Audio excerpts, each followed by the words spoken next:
주 예수의 은혜와 평강이 있을지어다. 이제 에베소서로 다시 돌아왔어요. 에베소서는 잊어버렸지 다. 또 에베소서는 누구에게 보낸 거라 그랬어요? 바울이 에베소 교회 성도들에게 보낸 거예요. 다시 말하면은 성도가 에베소 교회의 성도가 이 에베소 교회는 유대인 플러스 이방인 이렇게 섞인 교회예요. 보편적으로 바울이 복음을 전해서 교회를 이룬 교회들은 대체적으로 이런 형태를 갖습니다. 이 성도들에게 보냈는데 이 성도들에게 보낸 에베소서의 중요한 이유, 성도된 너 자신이 누구냐? 나는 누군가? 나는 누구인가? 자기 정체성에 관계된 문제예요. 이게 왜 중요하다 그랬죠? 이것은 곧 삶으로 이어지기 때문에 그래요. 내가 누군 줄 알아야 누구답게 살죠. 그렇죠? 제가 항상 말씀을 전할 때나 항상 강조하는 게 뭐냐면은 제가 신방을 할 때도 기도할 때도 그런 얘기를 거의 반복적으로 합니다. 예수님을 믿고 구원받아 천국 가게 하신 것을 감사합니다. 이런 표현이 왜 중요하냐면 나의 정체성이에요. 내가 이런 사람이다 라고 하는 것이지. 그래서 천국 갈 사람답게 우리는 살아야 된다 하는 것을 그 말 속에 다 포함하고 있는 거예요. 네, 에베소 교회 성도들에게 특별히 우리가 지난 이 특별 새벽기도회 하기 전 주일까지 어떤 말씀을 살폈냐면은 은사에 대한 말씀을 살폈어요. 우리가 이제 바울 서신은 1장부터 이 에베소서는 1장부터 3장까지 진리에 대한 말씀, 교리에 대한 말씀으로 내가 누군가를 살폈다면 4장부터 6장까지는 삶으로 내가 누군가를 증명해야 한다, 드러내야 한다 하는 것이죠. 그러면서 지난 시간에 우리가 은사에 대해서 살폈는데 우리 모두에게는 다 은사가 있다 그랬죠. 우리 모두에게는 이 은사라고 하는 것은 내게 주어진 이 달란트예요. 달란트. 모두가 다 이건 차별이 아니라 동등한 거예요. 다른 거예요. 다른 것. 사람마다 다 다르고 독특한 사명과 은사를 주셨단 말이에요. 그게 각자에게 다 맞는 것이죠. 그러면 이 은사를 통해서 우리가 해야 할 무엇을 해야 하는가? 첫째, 성도를 온전케 한다. 성도를 온전케 한다 그랬어요.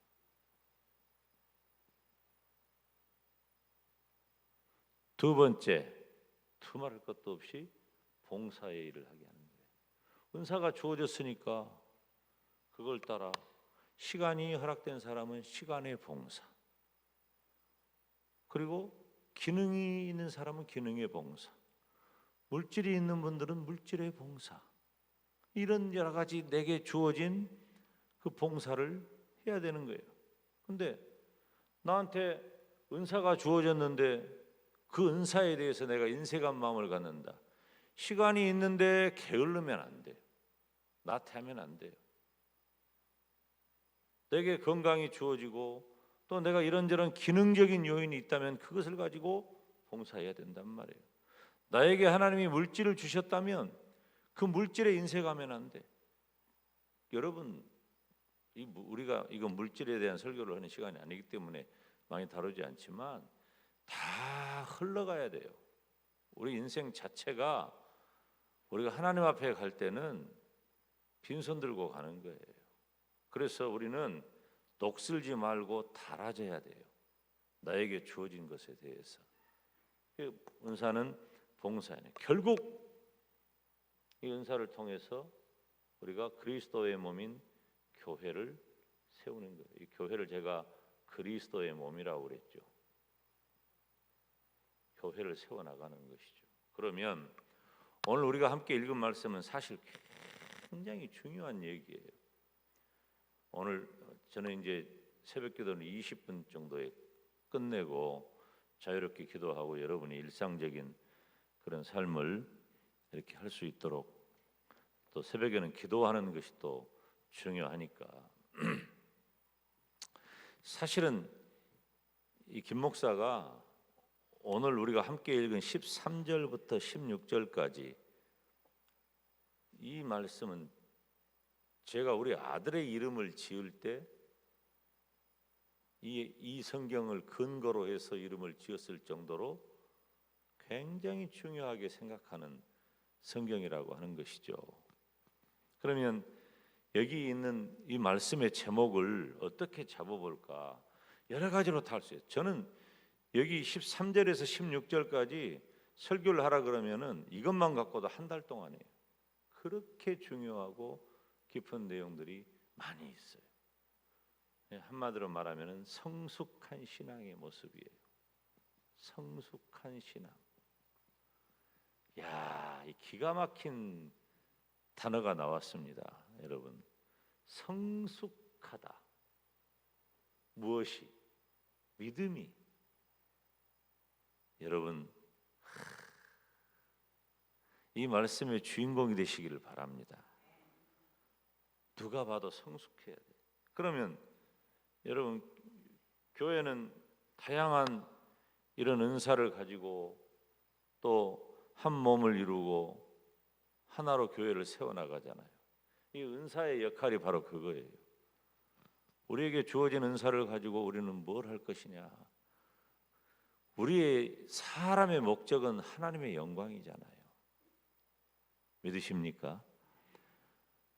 나는 하나님의 영광을 위해 사니까, 하나님의 영광을 위해 산다면 내가 나에게 주어진 것을 가지고 하나님의 영광을 위해 헌신해야 되겠잖아요. 그러니까 내게 주어진 은사를 통해 하나님의 영광을 위해 살아가는 것이죠. 그 하나님의 영광을 위해 사는 방법이 바로 주님의 몸된 교회 안에서, 또 우리의 일상의 삶 가운데서 내게 주어진 것으로 그 사명을 감당하는 것입니다. 여러분, 교회는요, 물론 특출한 사람이 필요할 때도 있기는 해요.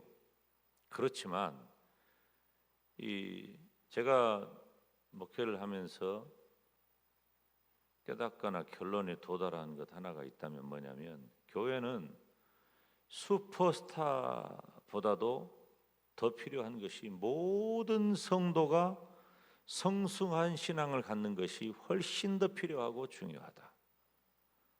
교회는 슈퍼스타에 의존하는 공동체가 아니에요. 물론 특출한 분이 교회들마다 필요하기도 하고 혹 있기도 해요. 그렇지만 교회가 지향해야 할 매우 중요한 숙제는 뭐냐면, 모든 성도들이 성숙한 신앙을 갖는 거죠. 이게 굉장히 중요해요. 그래서 일반적이고 평균적인 보편적인 일에 이렇게 헌신하도록 하는 것이 굉장히 중요해요. 그것이 바로 교회를 세워나가는 것입니다. 우리가 성숙한 신앙이라고 그랬는데, 성숙하다고 하는 것의 반대 개념은 미숙함이잖아요. 미숙하다. 우리 교회 새벽에 오신 미숙이들은 굉장히 성수가 좋은 분들이 다 오셨는데, 뭐 이미숙, 박미숙 다 우리 교회 미숙이들은. 근데 이 미숙은 그 미숙이 아니야. 이 미숙은 뭐냐면은 성숙하지 못했다는 거야. 미숙한 것은 유치해요. 여러분, 어린 아이들이 얼마나 유치합니까? 그러니까 유치원 다니는 거예요. 어린 아이들은 유치해. 그래야 어린 아이인 거예요. 그런데 참 어린 아이 시절에는 그 유치함도 예뻐, 좋아. 근데 어른이 다 됐는데도 계속 그러면은 어른한테 유치하다 그러면은 그건 칭찬이 아니에요. 귀여움이 아니에요. 아, 유치하다. 그 안 좋은 말이 된단 말이에요. 그러니까 예수님을 믿는 성도가 처음 단계에서는 미숙하지. 그리고 참 유치해.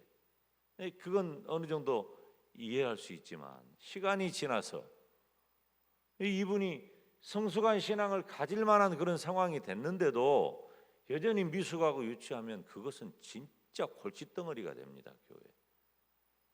왜 그런 줄 아세요? 참 이 교회라고 하는 공동체가 관계잖아요. 또 관계고 사회예요. 그래서 시간이 지나면서 그 관계와 교회 공동체라고 하는 이 사회 속에서 직분을 맡게 되고 일을 맡게 돼요. 은사에 앞서서 맡겨지는 것보다도 오늘날 조직교회는 시간이 지나면서 그 성도가 가지고 있는 관계와 또 역할이 주어진단 말이에요. 그렇기 때문에 문제가 되는 거예요. 여러분, 우리는 교회 안에서 내가 무엇을 어떻게 하는 것보다도 훨씬 더 중요한 내면적인 모습이 바로 성숙한 신앙인 거예요. 이 성숙한 신앙을 갖추지 못한 채 무언가를 하게 되면 그건 여러분 상상하기도 저는 싫습니다. 비극이에요. 개인에게도 좋지 않아요. 그런데 어쩔 수 없이 주어지고 교회 공동체에도 좋지 않습니다. 역효과가 나타나는 거죠. 그런 역기능적인 모습이 현존하는 교회 안에 모든 교회 안에 다 존재합니다. 그렇지 않은 교회를 찾아보기는 쉽지 않죠. 그래서 우리들이 지향해야 할 것이 바로 성숙한 신앙입니다. 성숙한 신앙. 이제 새벽이기 때문에 오늘 못하면 내일 하면 되겠지만은 여기 오늘 있는 말씀을 통해서 제가 성숙한 신앙의 7가지 모습을 내가 살피는 거예요. 첫째, 하나님의 아들을 믿는 것과 아는 일에 하나가 되어야 한다. 두 번째, 그리스도의 장성한 분량이 충만한 데까지 이르러야 한다. 첫째, 하나님의 아들을 믿는 것과 아는 것이 하나 되어야 한다. 두 번째, 뭐라 그랬어요? 그리스도의 장성한 분량이 충만한 데 있기를. 그리스도. 이 두 가지의 특징이 뭐냐면은 계속 된다는 거예요. 계속 성장한다는 거예요. 멈추면은 안 돼요. 생명이 있는 것은 다 자라게 돼 있어. 끊임없이 자라게 돼 있어. 그래서 나는 이 정도면 됐다. 사람들이 객관적으로 판단하고 볼 때 훌륭하다, 좋다 이렇게 할 수는 있지만 이제 끝났다고 생각할 수 있는 사람은 세상에 아무도 없습니다. 우리는 계속해서 성장해 나가는 것이에요. 계속해서 성장해 나가는 거예요. 그런데 봐요. 믿는 것과 아는 것이 하나 돼요. 나중에 결론적으로 또 언급을 하겠지만은 이 부분이 결여되어 버리면 이것도 삐걱거립니다. 문제가 커요. 그리고 우리들이 목표 삼아야 할 것은 바로 예수님이에요. 우리들의 삶의 목표죠. 이것도 마지막 부분에 다시 한번 등장을 하는데, 우리들이 교회 안에서 저는 어떤 사람이나 주의나 사상이나 이런 것은 우리가 지향할 점이 아니에요. 물론 본받기도 하고 또 좋기도 해요. 그렇지만 교회가 추구해야 할 가장 근본의 목표는 예수 그리스도예요. 그러니까 이 그리스도의 장성한 분량이 충만한 데까지 이르리니, 이게 바로 우리 성도들의 삶의 목표가 되는 거예요. 제가 우리 아들 이름이라고 말했죠. 바로 이 부분이에요. 그래서 그리스도의 주인 주자에다가 거룩할 성자에서 그리스도의 장성한 분량이 충만한 데까지 이르러라, 그렇게 이름을 지은 거죠. 세 번째는 14절에 어린아이가 되지 아니하며, 어린아이가 되면 안 된다. 자, 아까 제가 말씀을 드렸죠. 어린아이가 되지 않으면 아이 신앙이 되면 안 돼. 아이 신앙, 이건 연약한 자잖아요. 여러분, 연약한 자는 유혹에 빠지기 쉽습니다. 아이 신앙을 가진 사람은요, 분명히 성숙해야 할 그런 위치에 있어야 될 사람이 아이 신앙을 가지고 있잖아요. 그러면 이 사람이 시험에 빠지기 쉽고 이 사람 때문에 시험에 빠지기가 쉽다는 것이죠. 그 다음에 네 번째로는 사람의 괴술과 간사한 유혹에 빠진다.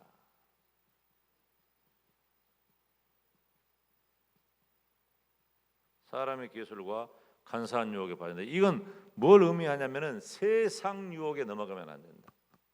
자, 또 중요한 단어가 나왔잖아요. 우리는 어떤 사람이라고? 다르게 살 사람이라고. 내가 누군 줄 알아야. 내가 다르게 살 사람인데 세상 유혹에 빠져버리면 다르게 못 살잖아요. 그러니 우리는 세상 유혹에 빠지면 안 돼. 그래서 예수님을 믿는 성도가 성숙하다는 것은 사람의 괴술과 간사한 유혹에 빠지면 안 된다. 세상 유혹에 넘어가면 안 된다는 거예요. 그리고 다섯 번째로 모든 교훈의 풍조에 밀려서 요동치 않아야 한다. 모든 교훈의 풍조. 자, 모든 교훈의 풍조. 모든 교훈의 풍조에 빠진다는 것은 무슨 말일까요? 여러분 봐요. 이 잘못된 지식, 이것은 굉장히 성도들에게 중요한 겁니다. 잘못된 지식, 다시 말하면은 거짓 교리에 넘어가면 안 된다는 거예요. 이건 2000년 전에 초대교회에서도 심각한 문제였고 지금도 심각한 문제예요. 교회 공동체를 한순간에 흔들어 버려요. 세상 풍조에 빠져 세상 유혹에 빠져서 인간적으로 우리들이 잘못하고 실수하는 것도 하면은 안 되겠지만 이것보다도 어떤 의미에서는 훨씬 더 중요한, 하나님은 여러분 이스라엘 민족을 보세요. 하나님은 이스라엘 민족을 보실 때 신앙적으로 잘못한 것에 대해서는 용납을 안 하시잖아요. 하나님. 교회 안에서 교리적 순결이 굉장히 중요해요. 김 목사가 설교를 할 때 늘 반복되는 중요한 주제들, 그리고 강조하는 중요한 주제들은 다 교리적 순결을 지키기 위한 겁니다. 우리는 그렇게 깨끗한 신부로서 우리 주님을 맞이할 준비를 해야 되는 거예요. 이게 중요하단 말이에요. 여섯 번째는 사랑 안에서 해야 된다. 여섯 번째는 사랑 안에서. 사랑, 여러분 봐요. 성숙한 사람일수록 사랑을 실천하는 신앙을 갖습니다. 뭐 이거 나중에 또 반복될 때가 있을 테니. 일곱 번째는 뭐냐? 일곱 번째는 거기 있는 말씀 그대로 오직 사랑 안에서 참된 것을 하여 범사에 그에게까지 자랄지라. 그는 머리니 곧 그리스도라. 그러니까 성도의 목표의 기준이 그리스도에게까지 자라가야 한다. 아까 반복된다고 그랬죠? 그렇단 말이에요. 그리스도에까지 자라야 된다. 성도의 목표와 기준은 예수님이 되어야 한다는 거예요. 교회 안에는 예수님으로 가득해야 돼요. 예수님 이야기가 중요해요. 성숙한 믿음의 사람일수록 예수님처럼 생각하고 예수님처럼 말하고 예수님처럼 행한단 말이에요. 그러면 여기서 이제 우리가 또 중요한 이제 이야기를 한번 다루고 말씀을 마쳐야 될 것 같아요. 그 여기 말씀을 보면 우리 16절 다 같이 읽어볼까요? 시작. 25분에 끝낼게요. 오늘 16절 시작. 그에게서 온 몸이 각 마디를 통하여 도움을 입음으로 연락하고 상합하여 각 지체의 분량대로 역사하여 그 몸을 자라게 하며 사랑 안에서 스스로 세우느니라. 아멘. 자, 이 16절 말씀이 어떤 의미에서 결론적인 말씀인데 사랑 안에서라고 그랬죠. 그런데 그동안 강조한 건 뭐예요? 진리를 강조했잖아요. 그러면 사랑이냐 진리냐 하는 문제죠. 사랑이 없는 진리냐 진리가 없는 사랑이냐. 사랑이 없는 진리는 진리로 다른 사람을 공격하게 됩니다. 그래서 맞냐 틀리냐 굉장히 날카롭고 차가워져요. 건조하죠. 그런데 진리가 없는 사랑은 상처는 피할 수 있어요. 그렇지만 성장도 늦어진다는 거예요. 그래서 어떻게 해야 돼? 성숙한 성도는 진리 안에서 사랑하는 거예요. 그럼 따라서 합시다. 진리 안에서 사랑하자. 이것이 교회의 모습이에요. 이게 교회의 모습이에요. 진리 안에서 사랑하는 거예요. 그 간격을 내가 충분히 느끼고 내가 어떻게 해야 진리 가운데 살면서 사랑하는 것인가를 충분히 느껴야 된단 말이에요. 여러분 교회 안에는 모든 성도들이 다 필요해요. 여러분 사람의 몸을 구성할 때도 외모만 중요한 게 아니에요. 제가 오늘 새벽에 나오면서 새벽에 샤워하고 머리 단장하고 저는 머리가 약해가지고 이렇게 다 흘러내리거든. 그러니까 머리도 단장을 하고 그렇게 하거나 이 외적으로 비춰지는 게 이게 얼마나 중요해요. 이것도 중요하잖아요. 근데 이것만 중요합니까?